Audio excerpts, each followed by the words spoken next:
आज हम जानेंगे मिसाइल्स और उसके क्लासिफिकेशन के ऊपर कितने टाइप के क्लासिफिकेशन है, क्या-क्या हैं। सारे कवर नहीं करेंगे, लेकिन may be type of missiles cover करेंगे। तो फंडामेंटली मिसाइल जो होते हैं उनके क्लासिफिकेशन फॉलोइंग वेज में होते हैं। एक टाइप ऑफ मिसाइल लाइक वो क्रूज होते हैं या फिर बैलिस्टिक इन नेचर के होते हैं। Next range of missile, short range missile, medium range missile, intermediate range missile और फिर intercontinental missiles. Launch mode air to ground, ground to air to air, submarine launched, ये सब लॉन्च मोड के ऊपर होते हैं।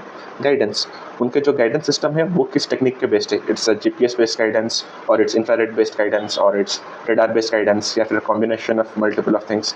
उनके ऊपर एक क्लासिफिकेशन होते हैं। वॉरहेड, या तो वो कन्वेंशनल वॉरहेड होते हैं या फिर वो स्ट्रेटेजिक वॉरहेड होते हैं, न्यूक्लियर वॉरहेड होते हैं या फिर कोई एक टैक्टिकल वॉरहेड होते हैं।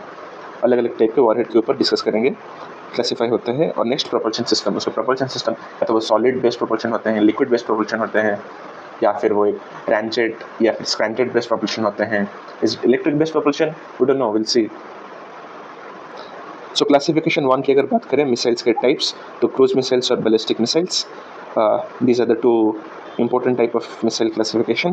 क्रूज मिसाइल के होते हैं टेक्निकल इन नेचर होते हैं। आपका क्या शॉर्ट टर्म ऑब्जेक्टिव है कि इस पूरे वॉर में हमारा ये छोटा सा ऑब्जेक्टिव है जिसके वजह से हमें बाकी सब ऑब्जेक्टिव हासिल करने में मदद होगा, तो एक टेक्निकल इन नेचर की होता है। नॉट दैट कि this is the whole and sole very decisive nature of warhead carry नहीं करेंगे। टेक्निकल मिसाइल होते हैं, these are not meant to be nuclear based. Then obviously cruise missile जो होते हैं गाइडेड होते हैं। Any missile that is unguided is called a rocket और आर्टिलरी, ओके, और any rocket that is guided is called a missile. So ये difference आपके mind में क्लियर होना चाहिए। Flight envelope is with in the earth atmosphere. जो cruise missile होते हैं उनका प्रोपल्शन सिस्टम के लिए जो फ्यूल, आपको पता है प्रोपल्शन हम कैसे अचीव करते हैं, thrust for missile to move forward. हम फ्यूल को लेते हैं, उसको एक ऑक्सीडाइजर के साथ कंबाइन करके कंबशन करते हैं, जिसकी वजह से बहुत हाई टेम्परेचर और प्रेशर में एग्जॉस्ट निकलता है। उस एग्जॉस्ट की वजह से मिसाइल हमारा फॉरवर्ड मूव करता है। तो यहाँ पे जो हमारा क्रूज मिसाइल का जो अगर प्रोपल्शन सिस्टम देखेंगे, वो हम क्रूज मिसाइल हमारा अर्थ एटमॉस्फेयर के अंदर ही फ्लाई करता है। ऑलराइट, सो अर्थ एटमॉस्फेयर के अंदर अगर फ्लाई करेगा, ये सपोज अर्थ है, अर्थ का एटमॉस्फेयर है, तो इसमें उसको एयर की कोई कमी मिलने वाली है नहीं करके, बिकॉज एयर की कमी उसको कोई होने वाली है नहीं करके, तो इसमें हमारा जेट इंजन यूज़ हो सकता है फॉर प्रोपल्शन। वो कंटिन्यूस पावर प्रोवाइड करता है, air breathing jet engine for sustain control flight. Alright, हम उसको प्रोपल्शन बेस्ड में जब डिस्कस करेंगे उसको ज़्यादा डिटेल में चाहेंगे, लेकिन अभी के लिए इतना जानना काफ़ी है। देन इनका जो पूरा स्टार्ट लॉन्च फेज से लेकर टारगेट हिट करने तक ये पूरे पावर्ड रहते हैं। कभी भी ऐसा नहीं होता कि प्रोपल्शन सिस्टम से उनको पावर नहीं होता रहता है। तो आप पूछेंगे कि अच्छा, तो कौन से मिसाइल में पावर नहीं आता है? बैलिस्टिक मिसाइल में, जो हम आगे जाकर डिस्कस करेंगे। जो काफ़ी पॉपुलर हमारे जो मिसाइल साइंस में आते हैं, टॉमहॉक मिसाइल जो यूएस का है, ब्रह्मोस मिसाइल जो इंडिया और रशिया ने मिलकर इनिशियली डेवलप किया था, अभी इंडिया उसके नए वेरिएंट्स और अपने से डेवलप कर रहा है। तो फ्लाइट पाथ अगर देखा जाए तो क्रूज मिसाइल का लॉन्चर होता है और एयर के एटमॉस्फेयर के ग्राउंड के पैरेलल वो मूव करते करते और वो अपना डायरेक्शन चेंज करते, ट्रैजेक्टरी चेंज करके टारगेट को हिट करते हैं। ऑलराइट, तो जैसे प्रोपल्शन सिस्टम की बात करते हैं टॉमहॉक मिसाइल का, ये इसमें से आपको एक बेसिक मिसाइल के सब सिस्टम्स का भी पता चल जाएगा। एक गाइडेंस सिस्टम होता है, एक वॉरहेड होता है जो मैंने बोला था टैक्टिकल या फिर स्ट्रेटेजिक नेचर का हो सकता है, कन्वेंशनल वॉरहेड, न्यूक्लियर वॉरहेड, तो इसी की बात की जाती है।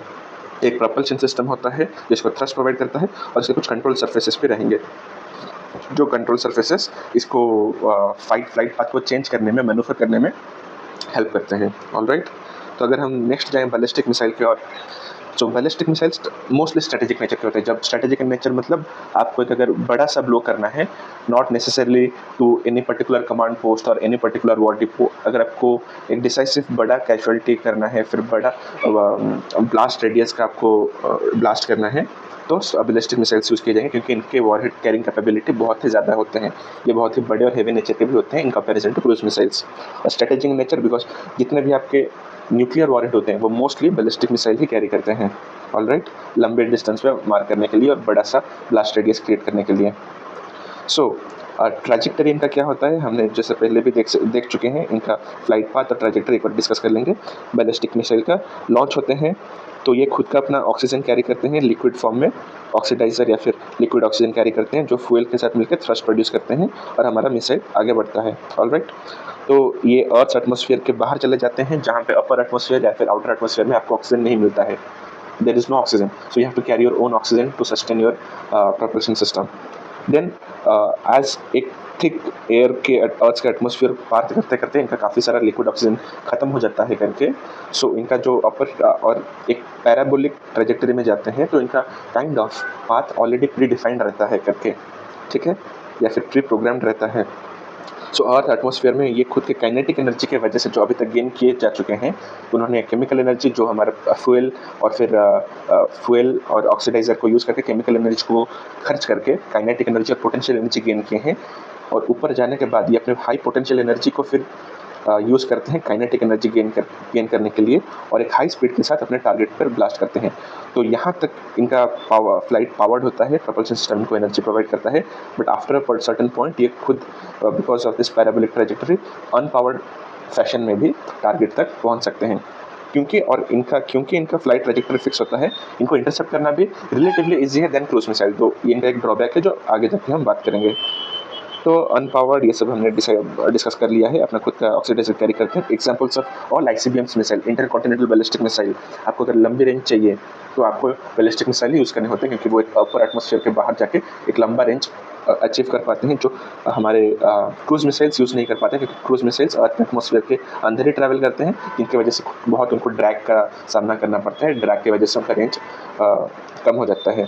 जैसे मिनटमैन 3 यूएसए के अग्नि सीरीज, अग्नि 1, अग्नि 2, अग्नि 3, 4, 5, अग्नि 5 इंडिया का सबसे हाईएस्ट रेंज ऑफ मिसाइल है, ठीक है, with disclose range of 5000 kilometre, but many believe it is under reported, उसका रेंज 8000 किलोमीटर भी हो सकता है, ठीक है।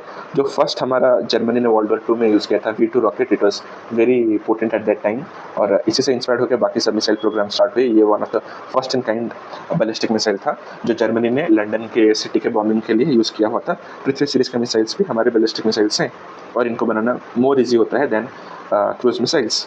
तो फ्लाइट पाथ भी हमने ऑलरेडी डिस्कस कर चुके हैं। प्रोपल्शन सिस्टम, इसको हम प्रोपल्शन सिस्टम के टॉपिक में ज़्यादा अच्छे से डिस्कस करेंगे, लेकिन जस्ट टू ओवरव्यू दैट ये एक ऑक्सीडाइजर होता है, ये फ्यूल होता है। ऑक्सीडाइजर लिक्विड ऑक्सीजन भी हो सकता है, फिर कोई अदर टाइप ऑफ केमिकल भी हो सकता है, दोनों मिक्स होते हैं कंबशन चैम्बर में और थ्रस्ट प्रोड्यूस करते हैं, जिसकी वजह से मिसाइल थर्ड लॉ के न्यूटन की वजह से आगे जाता है। फॉर सॉलिड फ्यूल सिस्टम, आपका सॉलिड फ्यूल होता है, और इधर में जेल या फिर सॉलिड बेस्ड ऑक्सीडाइजर भी होता है, जिनको एक मे बी बाइंडर के थ्रू बाइंड करके इन द सॉलिड फेज में यूज़ करते हैं, और धीरे धीरे बर्न होते रहते हैं। बर्न होते होते जब तक ख़त्म ना हो जाए ये ट्रैवल कर सकते हैं।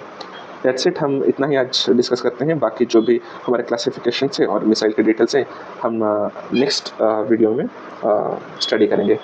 सो आज के लिए इतना ही, थैंक यू।